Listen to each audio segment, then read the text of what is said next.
With Donald Trump found guilty on all 34 counts in his latest criminal prosecution, the now convicted felon is deploying one last tactic to try and save himself. A not so thinly veiled threat that violence will ensue if he's sentenced to prison or house arrest. I'm okay with it. I saw one of my lawyers the other day on television saying, "Oh no, you don't want to do that to the president." I said, you don't beg for anything, you just, the way it is. So, that could happen. I don't know that the public would stand it, you know. I'm not sure the public would stand for it. With a... you tried house arrest or... I think it would be tough for the public to take. You know, at a certain point, there's a breaking point. And of course, this is Trump's and the modern Republican Party's MO. Violence isn't a bug, it's a feature. They deployed it on January 6th, and since then, Trump has threatened to deploy it again and again. Also in moments where it could serve his own breathless pursuit of power. But there's a problem that undermines Trump's entire strategy. The threat seemed to be largely empty. Here's what I mean. Last year, when Trump was set to be indicted in this very case in New York, Trump posted on Truth Social that he, quote, "will be arrested on Tuesday of next week. Protest, take our nation back." He then followed that post with yet another post that's even less ambiguous. "We can't just allow this anymore. They're killing our nation as we sit back and watch. We must save America. Protest, protest, protest." Only, small problem, that protest never actually materialized. And then during this trial, Donald Trump claimed that the NYPD had shut down the streets for blocks and that his protesters, who were clearly beside themselves after being silenced by the evil Democrats, couldn't even get to their God King. That's interesting outside. For great Americans, people that want to come down and they want to protest at the court, and they want to protest peacefully, we have more police presence here than anyone's ever seen. For blocks, you can't get near this courthouse. Only, again, small problem, here's what the scene outside the courthouse actually looked like. And just like he signaled that there would be hell to pay if he was convicted, well, he was convicted, and guess what? Nothing happened. Sure, a bunch of his mouthpieces whined on TV and online. So this is like the Soviet-style thing. Show me the person, and I'll show you the crimes. This was a political smear job. This was an attack job. This is what you see in banana republics. This is the quintessential show trial. This is what you see in communist countries. This is the most outrageous travesty I've ever seen. And the problem here is Democrats have crossed this line. This is a justice system that hunts Republicans while protecting Democrats. This was certainly a hoax, a sham. Brian, yesterday was a sad day for America. You had a partisan witch hunt in New York. This is a total travesty. I mean, we should not mince any words here. This is an extremely dangerous day for our country. Do we want to become a country where we try to jail our political opponents? The justices on the court, I know many of them personally, I think they're deeply concerned about that as we are. So I think they'll set this straight. And as expected, his most ardent supporters like Charlie Kirk said stuff like, "I support Trump more after this crap," as if they weren't already going to vote for the guy.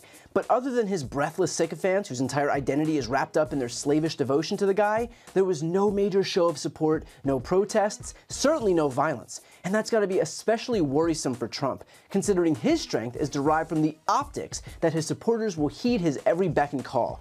Once that illusion is pierced, it becomes clear that Trump's power is built on a house of cards, and it's starting to come down. And that's a point, by the way, that Lawrence O'Donnell made on MSNBC. It's obviously aspirational on his part. When he says breaking point, he's hoping for the breaking point. Right. But he saw the crowds that did not show up at the Manhattan courthouse. And you'll remember that he summoned them just before the indictment was announced last year, and they didn't come. They never showed up. So, you know, people think, oh, well, there's no Trump voters in New York City. There's 85,000 of them on the island of Manhattan alone. 85,000 of them. When you add in Brooklyn, Queens, nearby New Jersey, northern suburbs, there's a few million Trump voters within an hour of that courthouse. They did not come. They are not motivated to go out there and protest for him over his conduct with Stormy Daniels and what he did to cover it up. And I don't believe that there is any serious threat of what Donald Trump would be hoping for, which is some kind of rerun of January 6th. You got to remember how many of those people are in prison, and the rest of them, you know, their mothers are telling them, don't do that again. And I just don't think that threat is really there. And importantly, it's not just the pundits. If you need more proof, just listen to the actual voters themselves, because their comments here are pretty telling. From what I see, it seems like I'd probably still vote Trump, but he doesn't seem like as good a candidate. Because of this conviction? Yeah. You said Trump would probably be the candidate you vote for. Does this conviction change anything? Maybe. I might have to check into it. Unless you think Trump isn't aware of how precarious his positioning is, consider this quote from Trump himself admitting just how worried he is. I don't sleep a lot. I don't say that as a badge of courage. You know, a lot of people don't sleep, and they maybe do. I rarely eat breakfast. It's funny, I love food, but I don't necessarily, I'm too anxious. I really enjoy life. It's crazy. I shouldn't enjoy life. I get indicted, I get impeached. So that we're clear, for this guy, Donald Trump, to let the veil slip and admit that he's actually anxious should betray just how dire the situation has become for him. Remember, this dude is the king of bluster. He is the living embodiment of that "this is fine" meme. He could be inside of an active volcano and still sell his supplicants a bill of goods that they should follow him anyway. So for him to admit just how precarious his situation is really does tell you something. I've known him for 22 years. When I was doing these cases in New Jersey and I would put political figures in jail, he would say to me, I could never do that. I could never go to jail.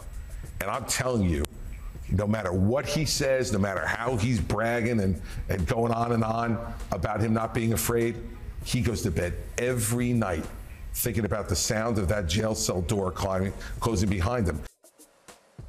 Is Chris Christie right, or is Donald Trump right that he's not worried about it? Yeah, so I actually saw the interview on Fox that Donald claimed, you know, it'll just be what it'll be and so on. Chris Christie is absolutely 100% right. Right now, Donald isn't thinking about it. You know, he's a very interesting guy, Donald. If it's 4 weeks away or 5 weeks away, to him, it's eternity. But as the days start coming closer, that's when you're going to see him becoming even more unhinged, if that's even possible, as it gets closer to the day of reckoning, to the day of sentencing. And by the way, he should be worried. He was just convicted on 34 criminal felony counts. All the while, he continues attacking the guy in charge of his sentencing and raising the possibility that he himself lands in a prison cell. So if Trump is feeling scared, it's not only warranted, but it's also no one's fault but his own. In fact, here's the Trump insider who co-authored Art of the Deal confirming Trump's fears. First of all, I have no doubt that there is, and one of the emotions Trump is feeling is terror. And the idea of being in a prison for 30 different reasons is unimaginable to him and horrifying.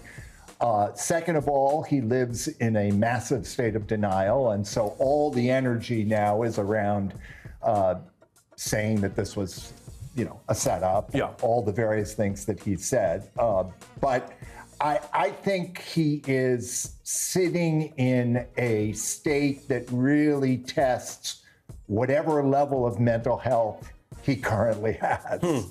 And look, this isn't to downplay the threat of Trump's ability to incite violence, because it's still very real and very dangerous. But Trump's power and influence are waning, and the rest of his party would be well served to recognize the off-ramp while they've still got one. They are seeing the same writing on the wall that the rest of us see, that Americans are growing more and more tired of the lies, the criminality, the theatrics, the lawlessness, the manipulations, and the danger. The rest of the GOP can be part of the solution or remain part of the problem, but they do it at their own peril.